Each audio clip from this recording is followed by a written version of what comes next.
David, you're very welcome to the ScaleX Insider podcast. Absolutely delighted and thrilled to have you on the show today. Thanks, Brendan. Thanks for the invitation. You're very welcome.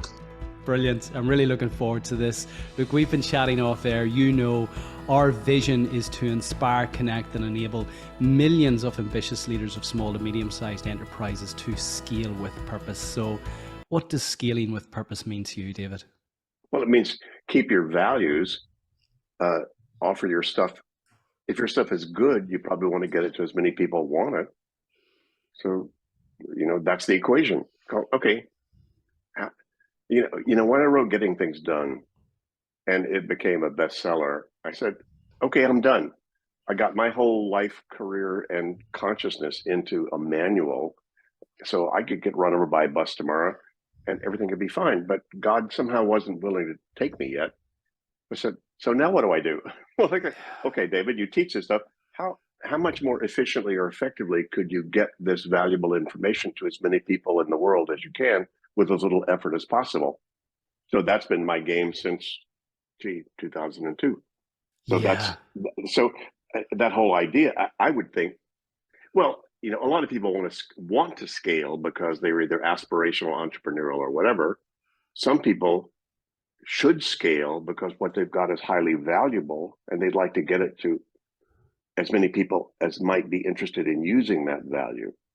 And so I guess I'll be talking to both with what I might have to say, and that's probably who you talk to as well.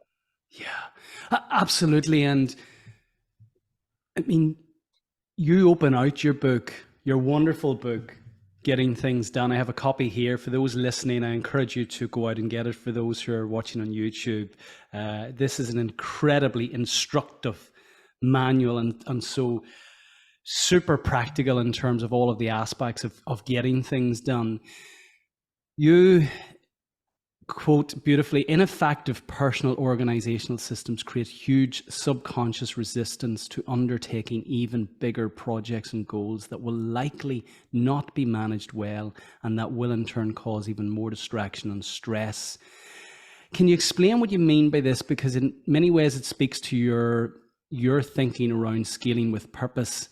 And I see the GTD methodology as almost an antidote to what is cited as the single greatest impediment of why SME leaders don't scale, which is lack of ambition, or rather, I think when you dig deeper into that, it's fear or it's an inability to move past the mountain of things that they currently have in their plates. I think it's probably the latter, Brendan, more than anything else. Everybody would come on, if you're out there expressing and sharing, you just kind of want to share it with more people. But if you feel like, wow, the more I share, the more complexity I create, and I can't manage the complexity I have, there's a subconscious or a subliminal part of you that's just going to resist it. Every time you create some new vision or goal, you're going to throw yourself out of your comfort zone because you're going to have new projects. You're going to have a lot of stuff you're going to have to stop doing. You're going to have to rethink a lot of stuff about your systems and your processes, if that's what you want to do. And again, most people are up to here, in the SME game. That's where, they're already filled up. They've already created probably more they can handle in their life anyway, just given what's on their plate. So knowing how to recalibrate to scale is the big issue. And that's a whole lot about, probably to some degree, it's about what do you want in life? Is that something do you want to create something that has that kind of scale to it? Are you fine with the farm you're raising or the organic milk you're producing and the market you have? You know what? Because I know quite a number of people that say, I don't want to be any bigger. Yeah. This is cool. This is cool for me. Yeah. Any bigger is not in my game. So I think people need to get honest with themselves about the nature of the game they are interested in or might be interested in. And then to my point, you need to make sure you handle the processes that get your day-to-day. See, you don't need time. You need space. You need room. You need room in your head to be able to think strategically, creatively, about, how to get to where you want to go and even where you want to go. But if you're up to here, you got no room. Yeah. And so a lot of what I came up with is, how do I get room? Yeah. You implement anything in that book, getting things done, it's going to give you more space, psychically, mentally, whatever. How you use that space is up to you. Some people use it to just be more creative. Some people use it to be more strategic. Some people use it to be more of service to their staff, to their kids, to their family, to their community. And some people just use it to be more present with whatever they're doing. So, having more space is probably going to be the critical factor. But then what you do with that space is going to be up to where you want to go and what's the nature of the life and the work that you want to create. When you do that, if you're going to recalibrate, one of the things that's just as important for you is to recalibrate your processes and how do I manage the increase in volume and complexity that's going to happen if I decide I want to take this to a new level of game. Yeah, and you speak directly to the fifth principle of our 10 principle Scale X framework process. And you also, in your definition of scaling with purpose, or in terms of your thinking around scaling with purpose, you're absolutely aligned to what I always appeal to the listeners to do. If you have a wonderful product or service, then I feel you've an obligation to bring this to the world. And there are practices, there are methodologies out there like GTD, which helps actually clear the space to give you that creative thinking time to create a wonderful vision for the future. You say that in training and coaching many thousands of people, I have found that lack of time is not the major issue for them, though they may think it is. The real problem is a lack of clarity and definition about what a project really is and what associated next action steps are required. GTD requires two basic components: defining what done means and what doing looks like. Can you explain this a little bit further, David? Well, I just came at this called, how do I get my head clear and keep it clear as my life got more complex and interesting and busy and all that stuff? Because I was a great proponent of clear space, like black belt in martial arts and so forth. That's like, wow, being really clear makes it much easier to function no matter what you're doing. So I just sort of uncovered the algorithms about how do you manage the process. And by the way, back to a little further, previous point, Brendan, the two things I think CMEs that need to produce a scale is clarity and freedom in their head to be able to think creatively and strategically. But number two, they need a good process to be able to then implement something that could scale. You have a lot of entrepreneurs, a lot of sole proprietors, a lot of SME owners that are charismatic themselves, and they've been able to create things out of their own buzz and out of their own personality and out of their own style in terms of what they do and their expression of it. But how do they scale that? See, I didn't even know, Brenda, when I wrote Getting Things Done, I was just trying to capture 25 years of my career and put it in a manual. I had no idea whether anybody'd buy it or not. I just had to get it out of my head in case I got run over by a bus. Here's what I've learned in terms of that. That's when if people hadn't read my book, it could feel a little overwhelming when you read it because it's a lot of stuff in there. Yeah. Yeah. It's simple stuff. It's not like a foreign language or a new technology. It's very simple things we all know how to do. Write stuff down, make next action decisions, organize appropriate categories of things you look at regularly, so you can feel comfortable about what you're doing. So, duh, that's kind of a big duh, but I did it and I explained it in such a way. I said, okay, if you really want to implement this and maintain a clear head, no matter how complex your life gets, here's how to do that. So I did that. And once I did that and it became a bestseller, I said, I'm done. Yeah. But God didn't take me, so I said, I guess I'm still around. Now what am I going to do? Well, let me see how many people I can get this to. But then to be able to then figure out how to take that methodology, that intellectual property that I developed, and how do you scale that? How do you take it beyond David's personality so that it could? And the first weekend the book was published in 2001 in the U.S. And a woman emailed me. She said, David, I picked up your book at Barnes and Noble, read it, and implemented it, changed my life. I went, oh my God, I could do this. It's possible to actually scale this thing outside of my own personality by being able to put something in some format that people could get, and sort of catch at least part or significant parts of this and improve their conditions of their life. And that changed my life, changed my career. To say, Yeah. okay, I guess we can scale this globally. So that's been, our work for the last 20 years. Well, we've teased the listeners with getting things done and how to go about this. I mean, you've scaled your own business. I'm making an assumption here, but I think it's quite a safe assumption that you've used your own methodology to scale your own business. So, I feel back to kind of the original comments and thinking around lack of ambition. I feel that certainly the listeners to this show and the wider audience have a huge desire to scale, but I believe that we're all wired to want to grow. What gets in the way is the lack of know-how to do that. And again, we, like yourself, we run a program. It's not an inexpensive program for 1 year. Everything that is in that program is also captured in our book, which is cost £15, but often people need handheld through a process. So what I'd love to do today is do a little mini masterclass for our listeners, David, on getting things done, if you're up for that. So Yeah. brilliant. Well, look, you outline in your book the 5 steps of mastering workflow, which I'd love to dive a little bit deeper in today. So can you share with our listeners what those 5 steps are to begin with? Sure. Well, you need to capture things that have your attention, clarify exactly what they mean, organize the results of that thinking in some trusted system that you then review, appropriately to feel confident about your choices.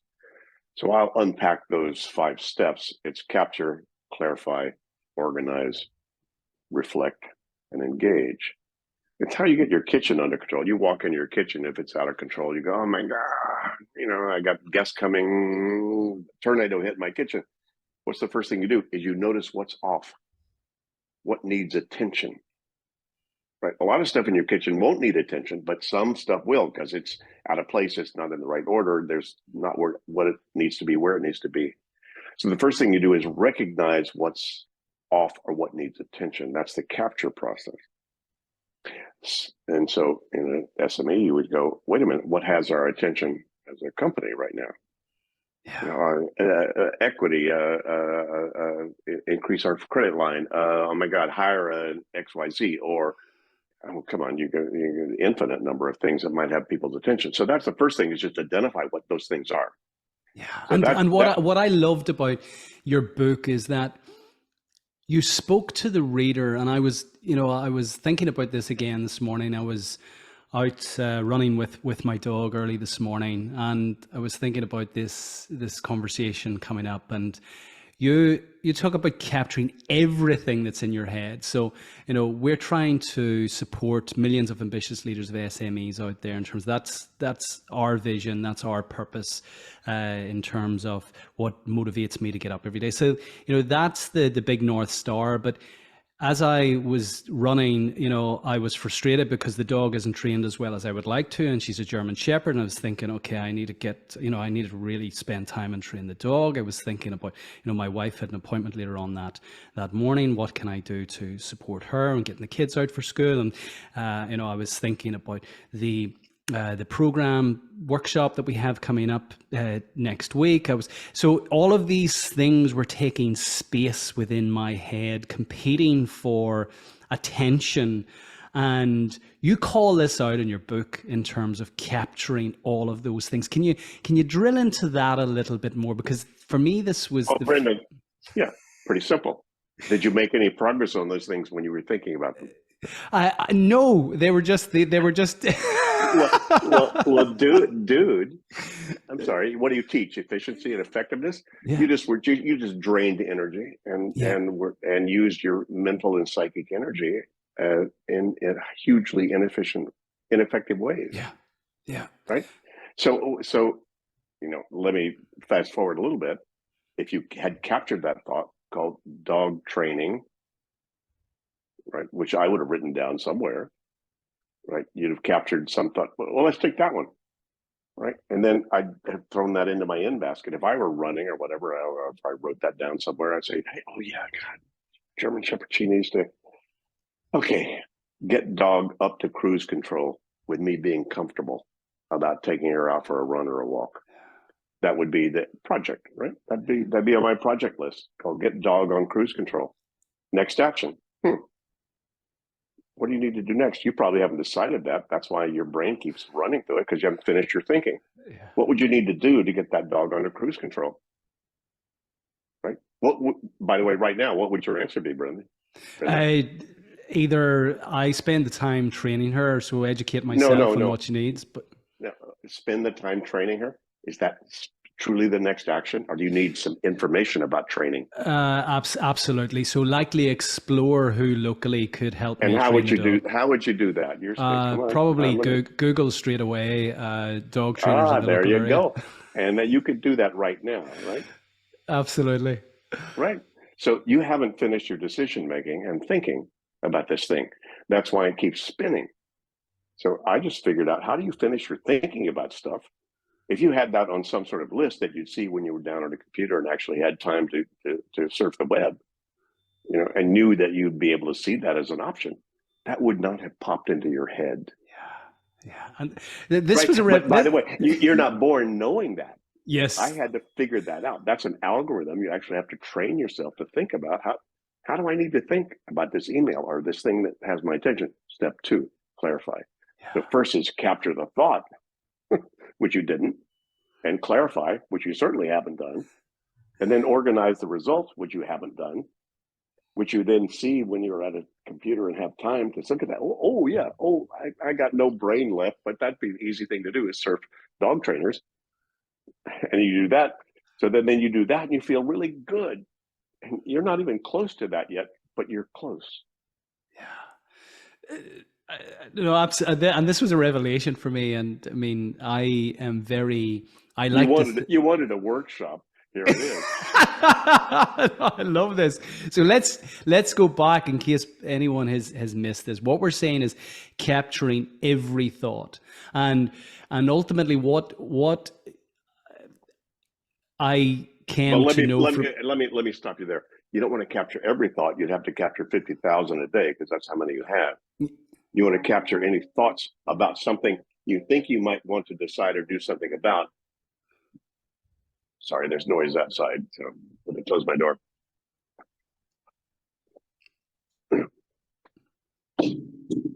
You want to capture thoughts about things that you think you still need to decide or do something about. Yeah.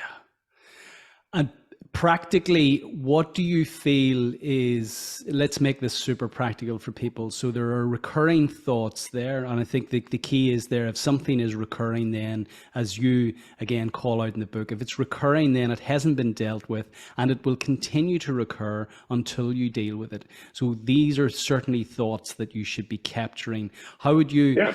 How would you propose? And by the way, you could be reminded of them at 3:00 in the morning when you wake up. Oh my God! Yeah, because your brain doesn't have one. If it did, it would only remind you of stuff when you could do something about it. So we capture those recurring thoughts, and lots of the listeners will relate to that kind of 3:00 wake up call. And previously, certainly in my previous role, I used to send myself an email in the middle of the night with those recurring thoughts so I could address the next day. Yeah, that works.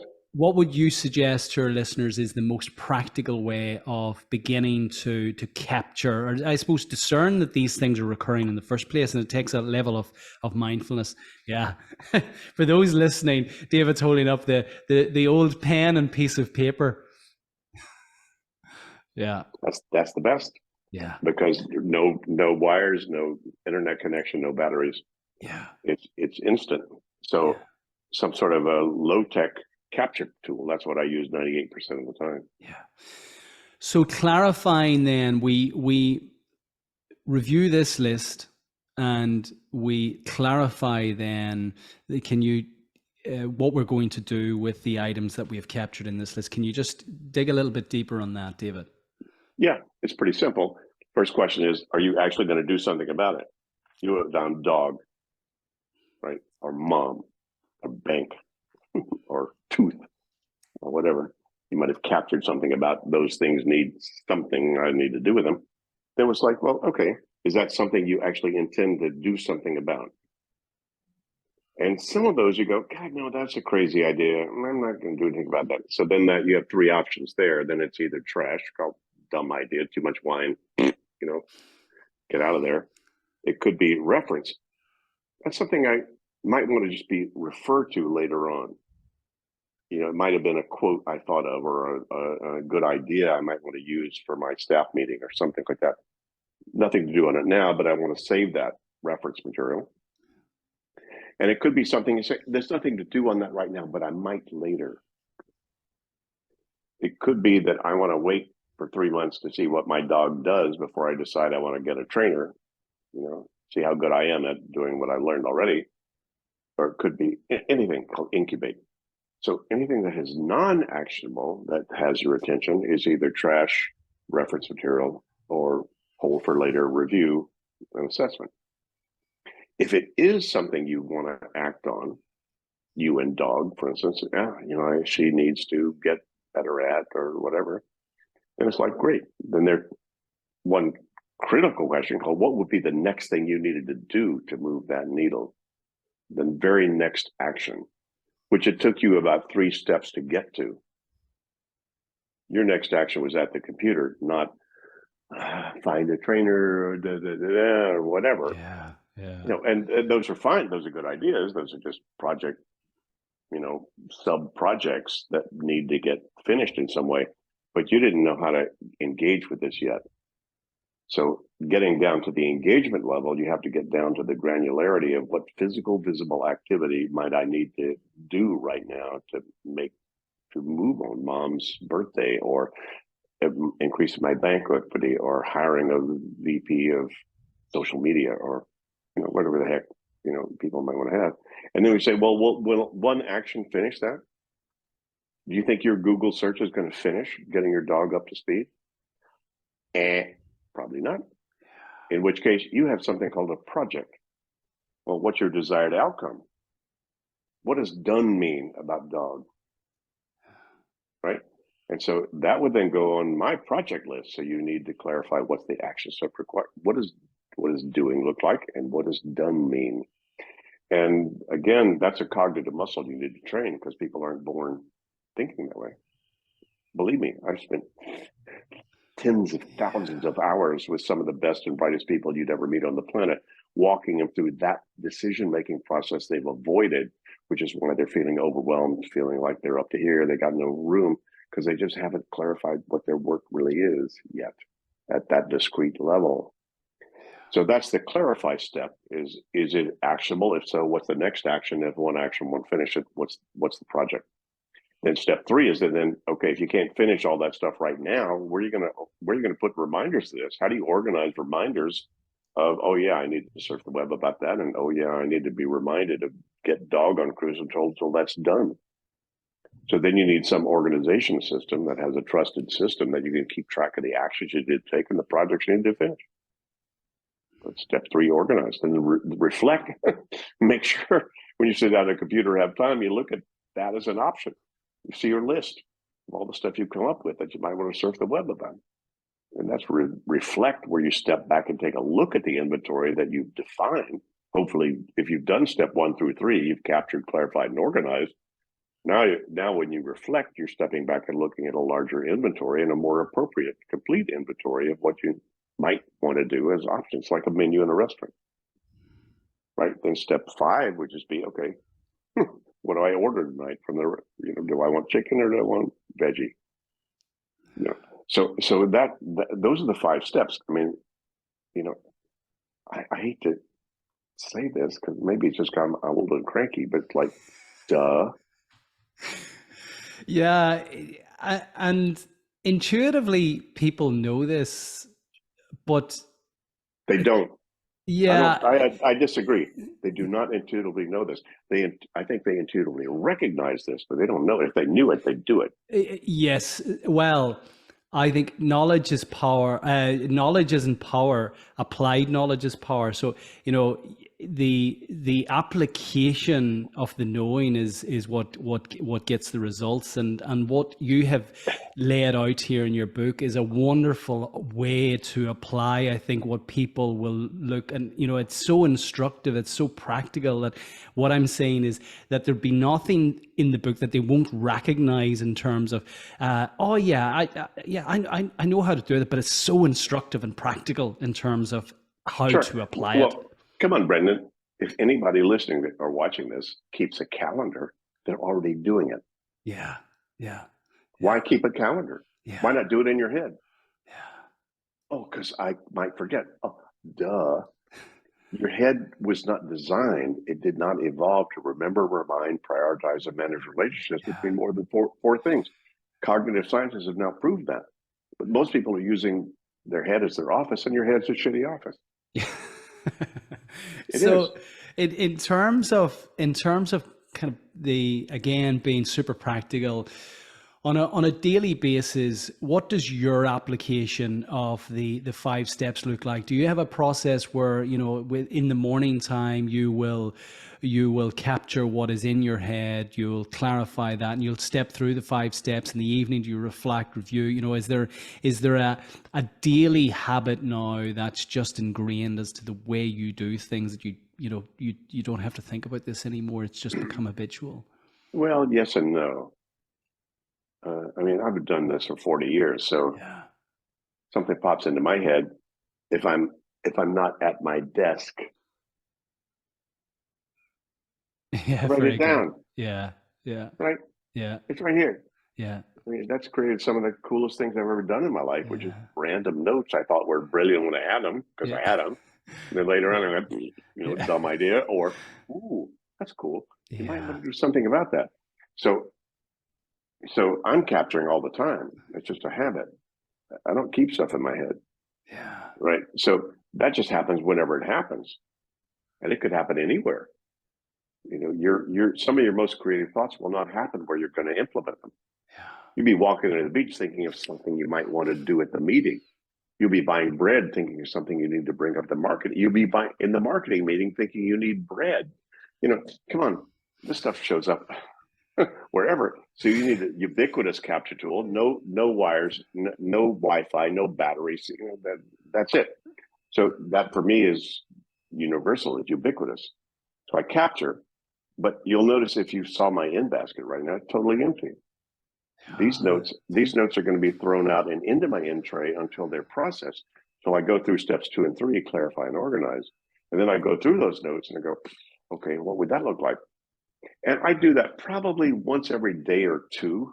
I literally clean up everything I've captured and everything in email in and everything in any other channel that I might have input in. And by the way, there's a big issue about channel creep out there right now.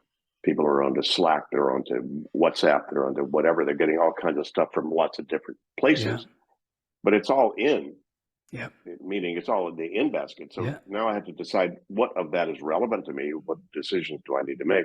And so I just process that stuff usually every 24, 48 hours. If I'm on a roll, I may go a little longer than that, but usually my email is zero now. It's zero right now. My well, physical in basket is zero. It's zero right now. But and then at that point, where I put the results of that thinking is in some sort of an organizational system. I just have a list manager. And that's all people really need, is to keep track of, okay, what are the projects I have? What are the steps I need to take?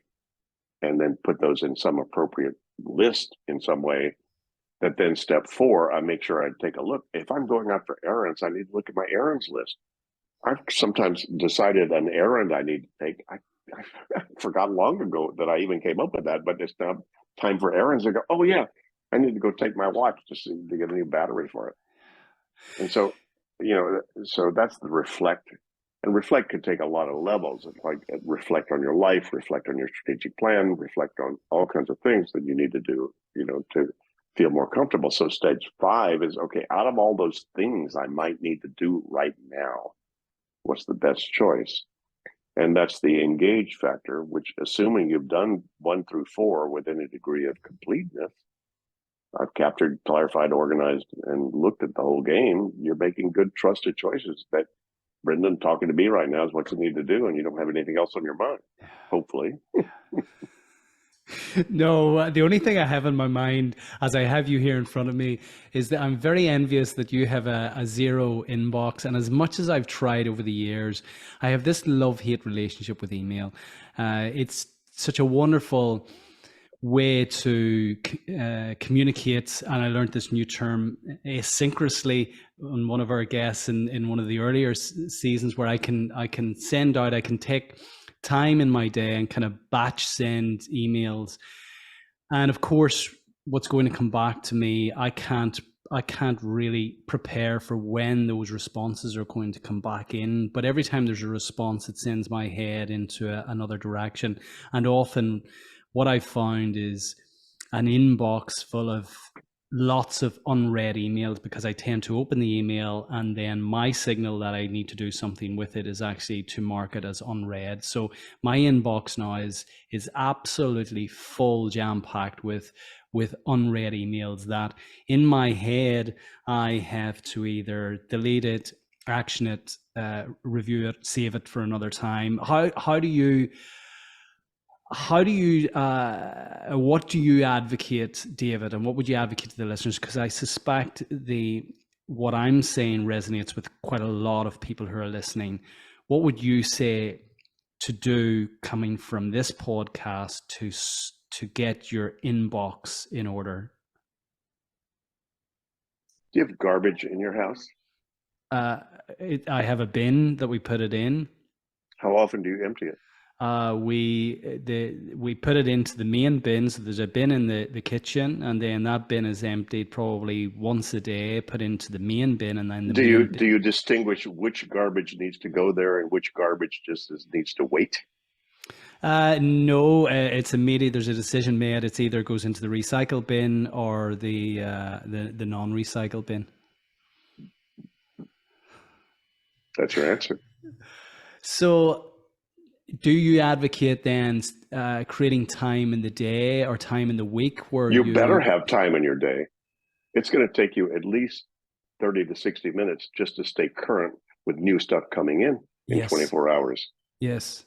So if you're wall to wall or don't take time, do that, you're going to get an hour behind per day. Yes.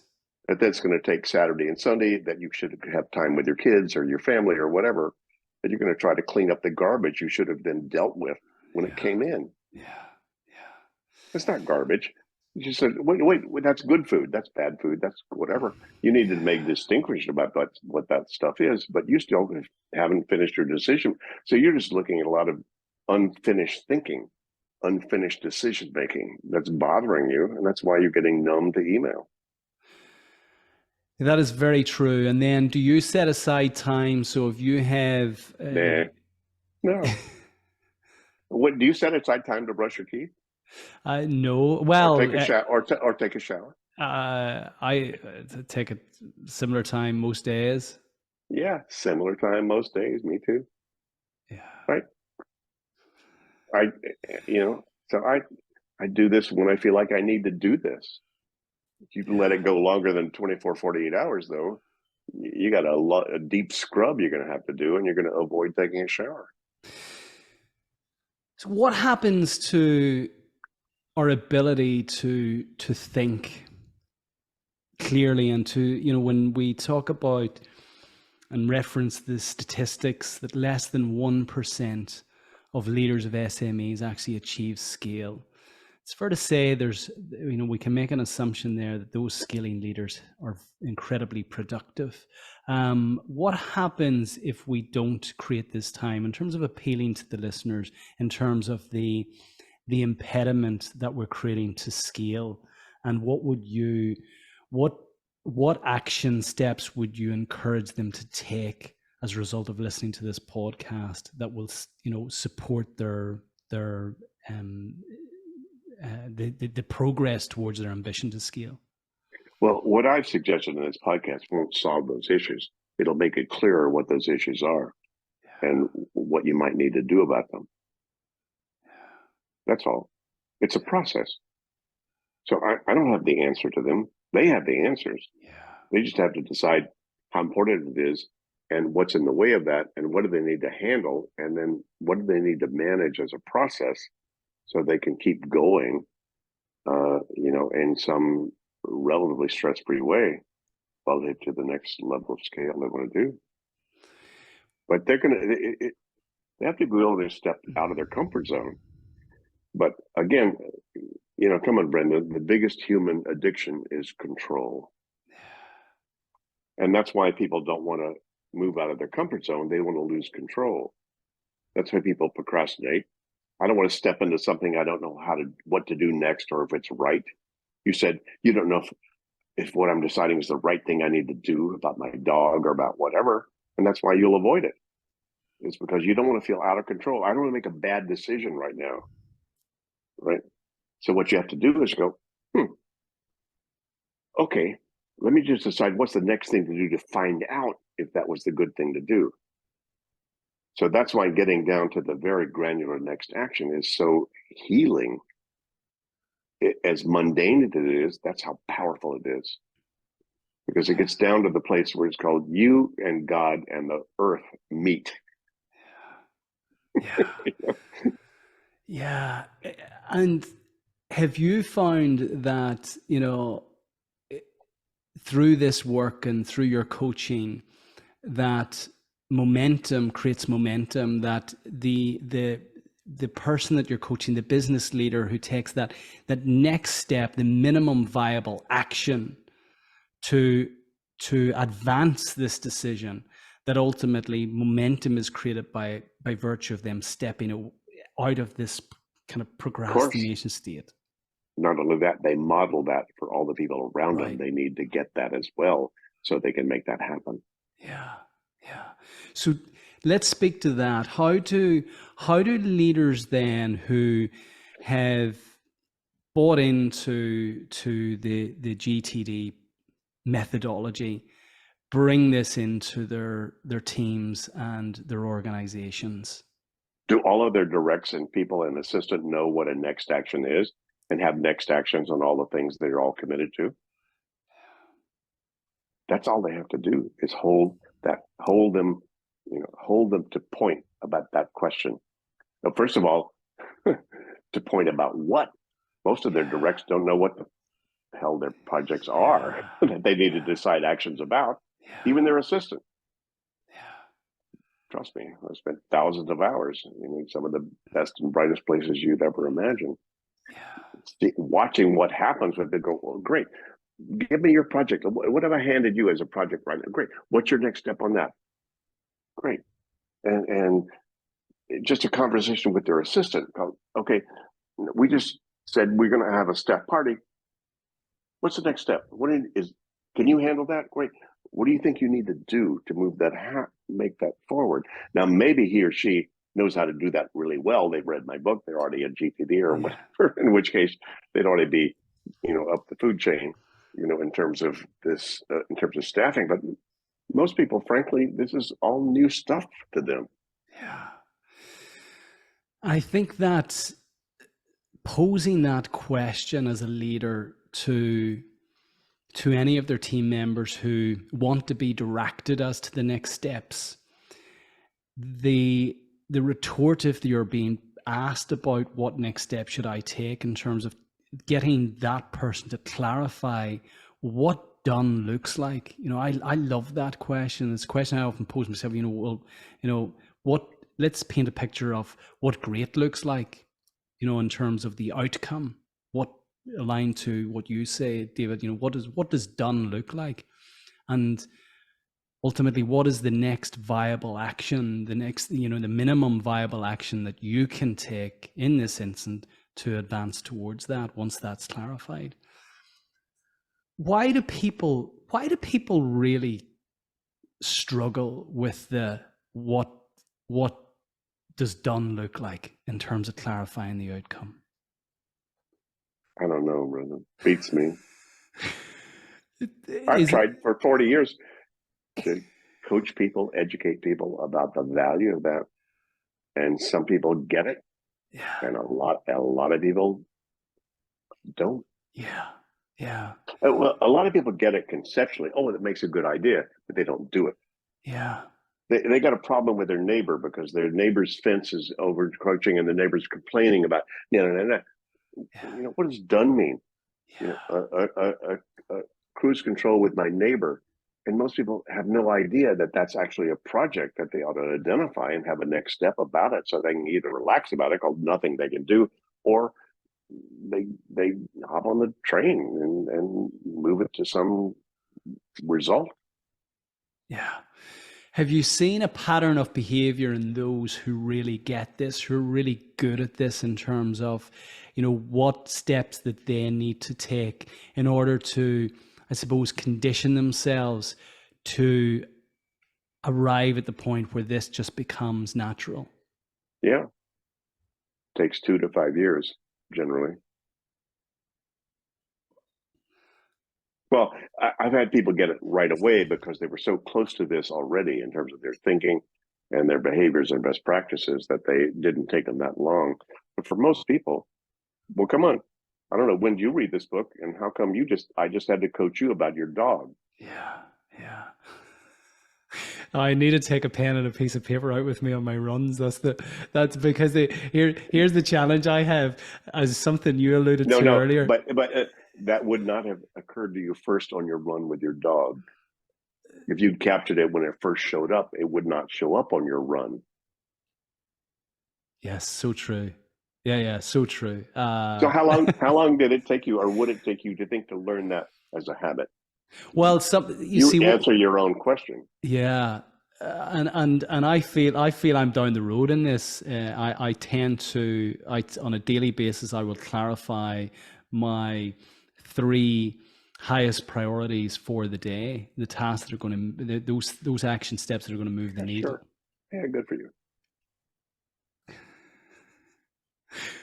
So But when at some point would you say calling, you know, finding a good trainer for my dog might be absolutely the next thing I ought to do tomorrow if I have a window of about 10 minutes of time. And you haven't had that option available to you yet, but it could have been something that had finished quite a while ago. I don't know how long you've had this on your radar. yeah, what See, happens? you're victim to all the big things, and here's the things we need to do. We do the big things. There's magic in the mundane. Tell me more about that. Handle the mundaneness of your life and watch how much of the bigger stuff is going to show up naturally and automatically, that you don't have to inspire yourself to do it. You can't help it. We tend to drown in the mundane in terms of letting it. It almost acts as a disease to progress. And Well, here's one of the problems, and we're writing this in our next book, about GTD and teams. Like, how do you work with other people to get this done? Is that you're now living in a 24/7 world. yeah, Your world is not stopping, yeah, right? It's always out. It's on. It's on. It's changing. It's on. It's global now, right? You're getting global, right? yeah, This is yeah, hopefully going global. yeah, Yeah, yeah, yeah, you know, and so global 24/7.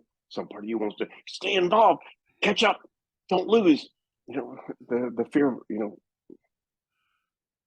fear of missing out, fear of missing out.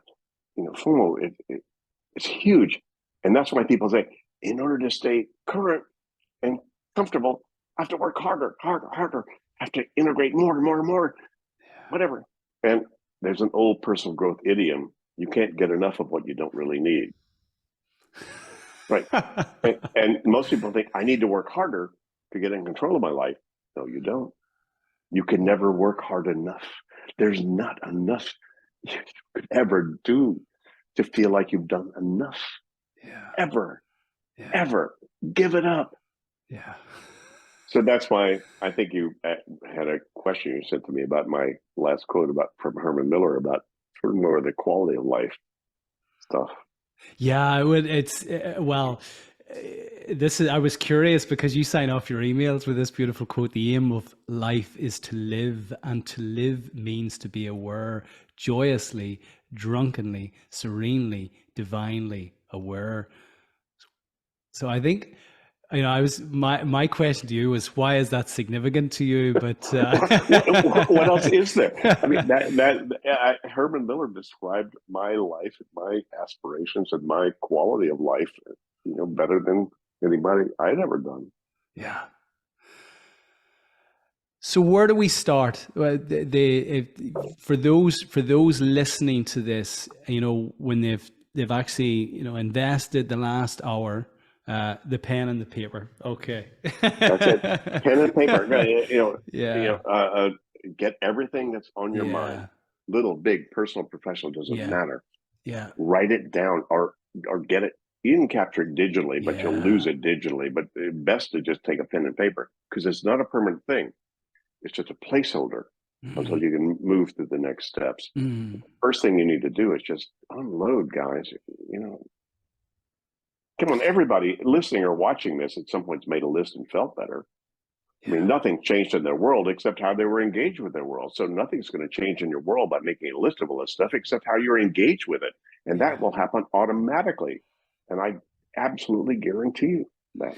And is there anything you would recommend in terms of how you list that? Is that bullet pointed? Is that No, no, no, no, no, no. just Don't bother. Don't bother. That's step 3. Once you decide how to organize the results of your thinking about what are you going to do about these things you've captured. yeah. But that's the problem is people have compressed and condensed and compacted all this stuff into one thing. Write down your priorities. Oh my God, grow up. You know, you've got to go through a process before you know what to do in your kitchen. When you walk in and it's out of control, you need to identify stuff. You need to clarify what they mean. You need to then step in the back and reflect on stuff going on before you start to reflect on the situation and engage how to cook for your friends. So again, I didn't make this up. I just recognized what you need to do. But anybody trying to compress or compact all that into, okay, set your priorities or just go move on the most important things, Mm, you're just going to blow a fuse. mm. You may get people inspired while they're watching your podcast, but they're going to walk away and then just have a drink and go, oh, screw it. I don't have time. Mm, mm. So the recommended next steps is to go and get, if you haven't already got a copy of Getting Things Done, we certainly recommend that you do that. I tend to kind of journal on what's in my head. So it ends up pages and pages and pages of stuff that typically isn't about the dog needing training, but essentially whatever's kind of dominating my thoughts. This is ultimately where, when we say priorities, there's the top 3 tasks. Ultimately, it's derived from what is in my head. It's just my language around kind of how do I make progress? How do I advance in terms of what's in my head? But there are lots of things. Once I create space, there are other things that once that space is created, that quickly fill up the space. So No, here, absolutely. And by the way, I don't denigrate any of the processes you've probably come up with that are very useful in that term. Believe me, I've done consulting and organizational change, consulting, for years since 1982 when I started my whole career in this world. And there are a lot of great models. Here's high value versus high effort required, or the Eisenhower, whatever, or the Harvey balls. So what do you need to do first about any of yeah. this? So there are a lot of good strategic thinking models once your head's clear. Okay, and here's where we want to go, and then ways to organize or structure that. So I don't mean to denigrate anything that you might have already created. I don't know your model, Brendan, but I'm sure it's all great stuff, based on your experience of this. I'm just suggesting that what people need is a clearer space to understand what that is, and then what they need to do about it, and then have a personal process that then may be able to be scaled to a more organizational process about how to make all that happen. Yeah, and this is key. I mean, certainly this feeds into our 10 principle ScaleX framework, which is focused on organizational scaling, but ultimately it starts, the very first principle is psyche. And I mean, given your background in martial arts, at the outset of your book, you reference, create a mind like water, in terms of creating getting the mindset to a place where ultimately you feel inspired to want to scale. I think when your mind is already overloaded with mundanity, with just stuff, then the last thing that you will want to embark on is what you perceive as more stuff, which is a greater, more expansive vision. So this is why I'm really keen to share this methodology, because ultimately anything that frees the mind of the organizational leader is going to support them in creating space to think about an expansive vision of the future, which ultimately allows them to bring their wonderful product or service to the wider world.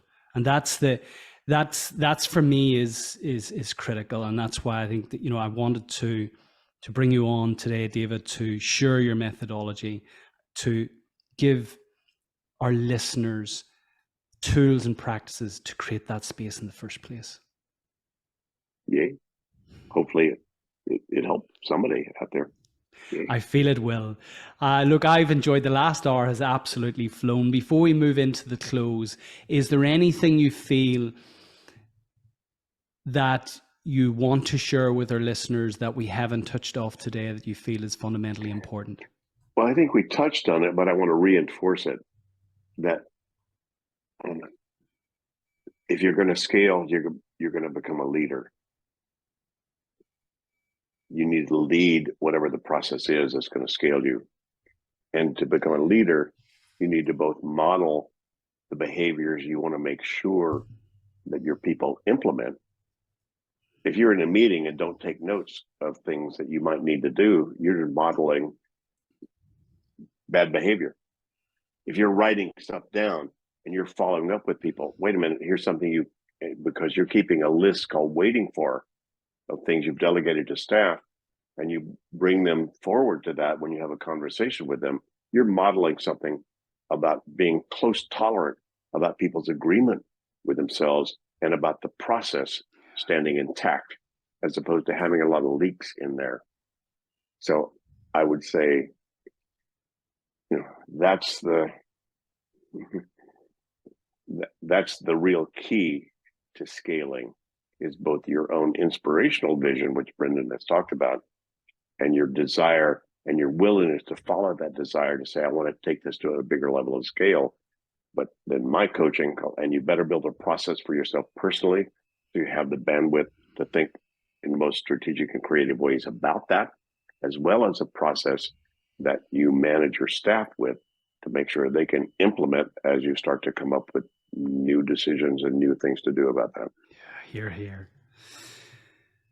David, it's been an absolute privilege to host you on the podcast today.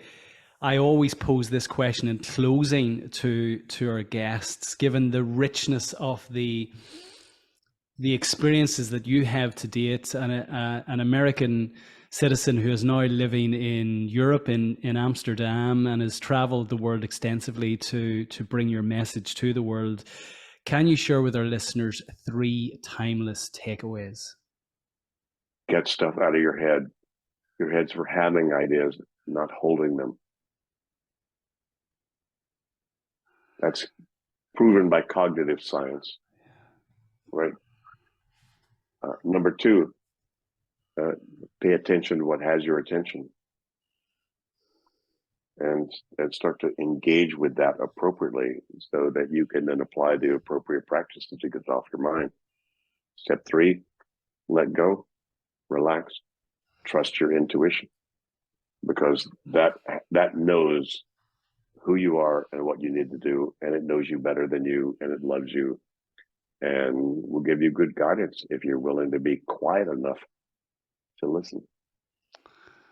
Wonderful wisdom, David.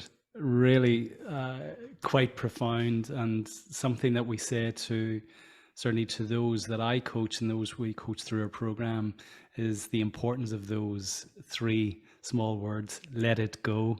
Just surrender often to your intuition. But look, I've really enjoyed today. What's next for you? Well, we have a next GTD book, hopefully my last. Oh my God! Don't say that. We have people over the years have said, people who got my methodology said, "Oh my God, this has made such a difference in my world. I wish everybody around me could get this." And we never had a good manual about how to do that and why that, and so forth. So I've got a great co-author, Ed Lamont, in the UK, and he and I have now crafted a book that will launch first part of 2024, probably in January, with Penguin, about teams. How do you get to, how do you implement this with other people, and what are the best practices about how we engage with others? Because quite frankly, any of you, if you want to get cool stuff done with other people that's either fun, strategic, or whatever, you're going to require other people. Even if you're a sole contributor, an artist, or whatever, you're still going to need other people, and engaging with them appropriately to be able to make sure that your expression and your thing really works. So I think we've uncovered, and pretty much identified all those best practices. So that's my inspiration, and I'm enthused because it's been wanted and needed for years about my methodology. So I'm excited about that. That's what's next. So Brilliant. That's coming. Yeah. Let's do it. So can we do another interview? Absolutely. Let's. Well, that's what I was going to suggest. Get you back on the podcast at lunchtime in January 2024. I'd love to have you back. It reminds me of I think it was the Zig Ziglar who said it. You don't build businesses, you build people, and people build businesses, and this is so important for scaling. So we're going to we're going My to wife is signaling me about something. Okay, well, look, on that note, before I let you go, if people want to connect with you, David, where best to reach you? Well, I'm David at davidco.com. That's my email address. And our website is www.gettingthingsdone.com. And if you go to www.gettingthingsdone.com/YouTube, you see tons of short little videos I've done, my 3 TEDx's or whatever. If you want little short versions or visions of the stuff I've been talking about. So all that's there. Brilliant. Well, look, once again, thanks for your wonderful wisdom today, for sharing your time with me. It's been an absolute pleasure. Take care. Mine too, Brendan. This was fun. Yay.